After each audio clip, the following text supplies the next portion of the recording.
Mario. You ever heard of him? He's been in a few games here and there and has become a pretty big deal, but usually when you think of the big Mario games, you're thinking of the console entries like Mario 64 or Galaxy. But today we'll be taking a look at his history on portable consoles, as I feel some of these games don't get talked about nearly as much. Now, obviously we are not going to cover every single portable Mario game, as we would be here for a very long time. I'm going to basically keep it to the mainline games or remakes of mainline games, so we're not going into anything like the Wario Land or Mario & Luigi series today. Starting on the Game Boy, we have Mario's first portable 2D platformer, Super Mario Land. Now, this is a game that I hear get mentioned far more often than I hear people actually talk about it. Like, I've known of this game's existence for a really long time, but I've never really known much about it and just now got around to playing it. But after finally playing it, what are my thoughts? I mean, it's definitely a Mario game. Yeah, this one isn't bad, but I don't really see myself playing it that often. It's only like an hour long, so this is definitely a short but sweet kind of thing, but I wouldn't say it's that sweet. It's about the sweetness level of a piece of bread with some sugar sprinkled on it. At its core, this is a Mario game, so it's definitely fun to an extent and has some cool gimmicks here and there, but overall you could probably do better with just about any other Mario platformer. Everything works fine here, and if I was a kid who had a Game Boy in 1989, this would be super cool. I mean, it's basically like Super Mario Bros. On the go, but in the modern age we have plenty of ways to play plenty of Mario games on the go. What I will compliment the game on though is that the game keeps the settings pretty interesting.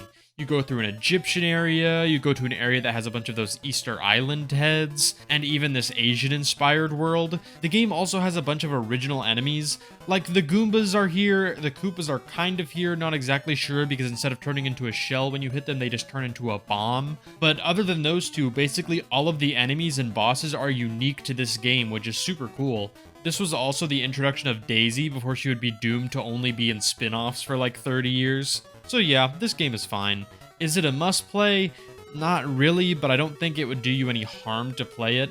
Like I said, it's only like an hour long, so you won't be wasting much time if you do play it, but you're also not missing out on much if you don't. So I don't know what happened between Mario Land 1 and 2, but holy crap. Like, there was no hardware upgrade between these two games, but I guess Nintendo just wanted to push the Game Boy to its limits, and that they did. This game is awesome. The game, for one, just looks so much better than the first did. All of the sprites have a lot more detail, so you can actually tell what things are supposed to be for the most part. The game also just plays a lot smoother. It's still a little janky, but for the hardware it was on, I think this is great. The game even has a full overworld like Mario World does. All of the level themes are just as creative and memorable as the original Super Mario Land, except there are just more levels and they look better as well. We have all kinds of new and original enemies here, alongside this game introducing Wario for the first time ever, which automatically makes this game a masterpiece. The game feels so good to play, especially compared to the first Super Mario Land, which feels fine but can still be pretty rough. The game's controls genuinely just feel like a slightly downgraded version of Super Mario World, which is just so impressive to me. This is genuinely a game I would recommend any Mario or Nintendo fan play, because I would say its quality is up there with the likes of Mario 3 or World. The only downside is that the game is incredibly short, not as short as the first game, but definitely not as long as I would like it to be. Overall though, I would totally recommend this game. It's awesome. So remember earlier when I said Super Mario Land was kind of like Mario Bros. On the go? I retract that statement. So after Nintendo released the Game Boy Color, which could display color visuals as well as having a little more power than the original Game Boy did, they decided to re-release the original Super Mario Bros. Onto the platform to really show what it could do.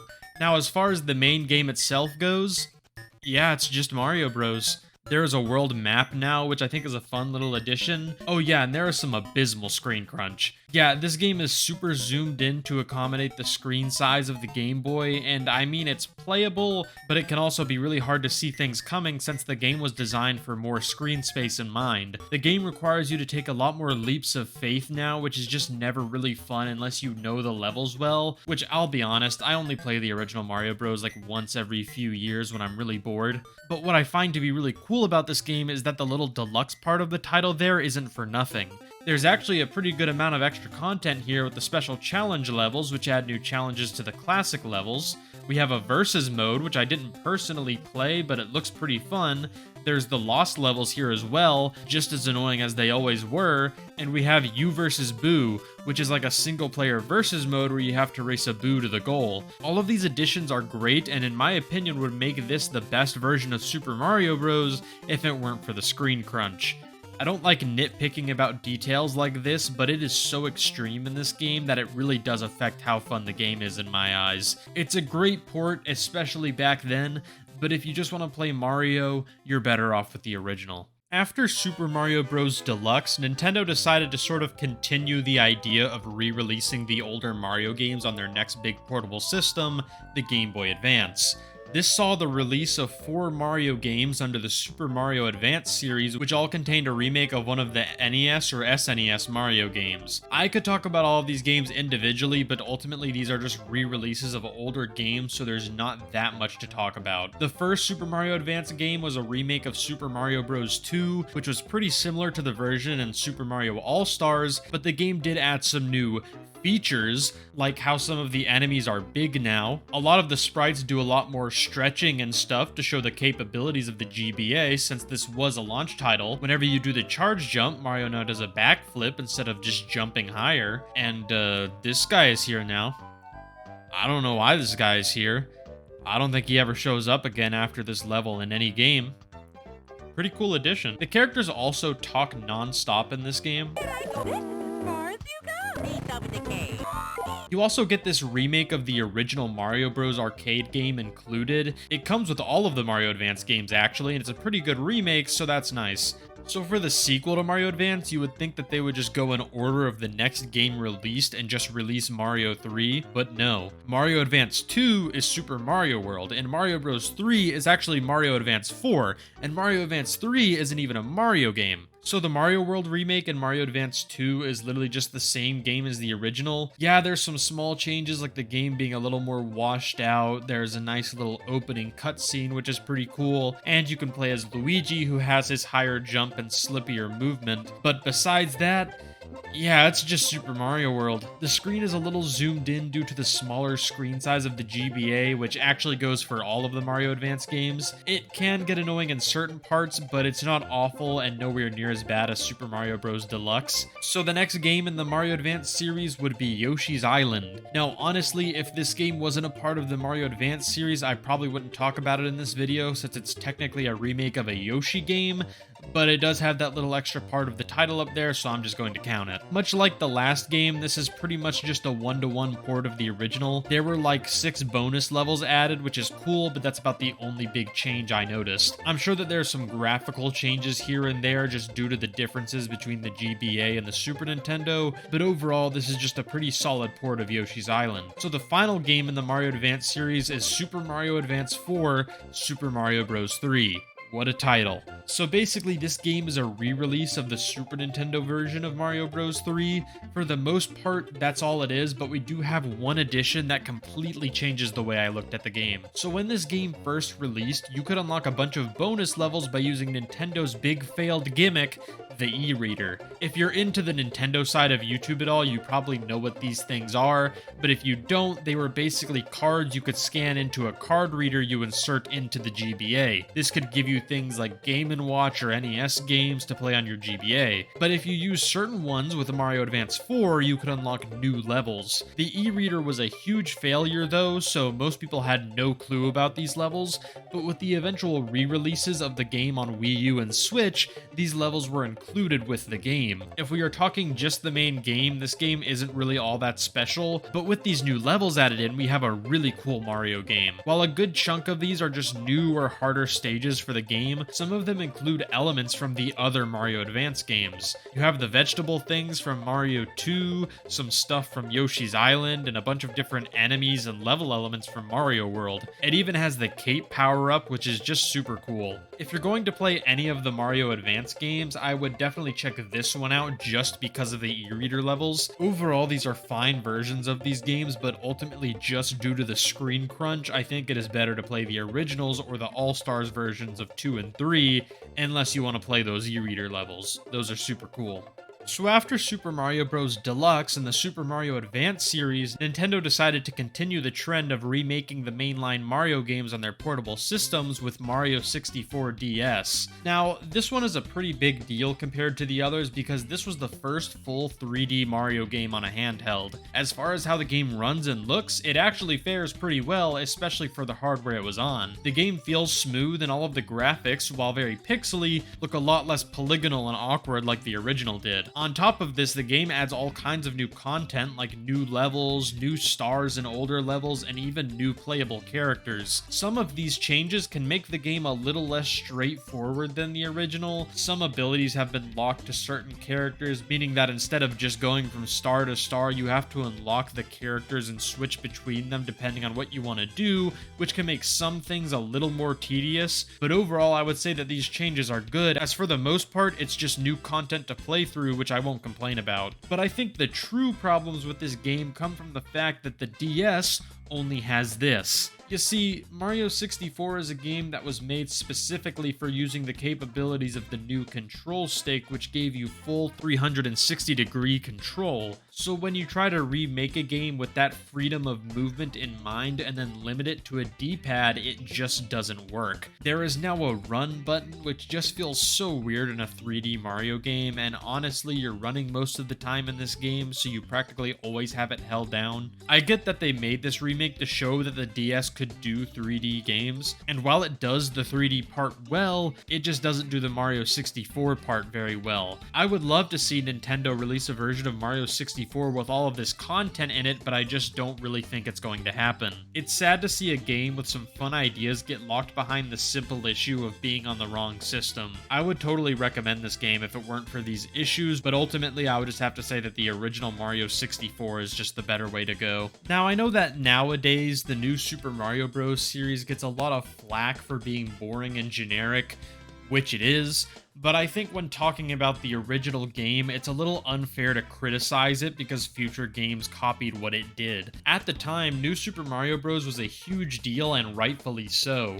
Nintendo had not made a new mainline 2D Mario game since Mario Land 2, and no, even though I do think the advanced games are good, they don't count as new 2D Mario games. While nowadays this game is not that special, I do still think it is very important to both the Mario series and just 2D platformers in general. For a while there, 2D platformers were just kind of seen as a thing of the past since consoles could now do 3 dimensions. But after this game came through and just absolutely blew up in sales, it showed everyone that these games are still important and worth making. But now to the game itself, it's Mario. What I think is the coolest about this game is that it introduces some moves from the 3D games and now puts them in a 2D space, and they feel super good to pull off. Mario just feels good to control in this game, and that pretty much carries on throughout the rest of the new Super Mario Bros. Series.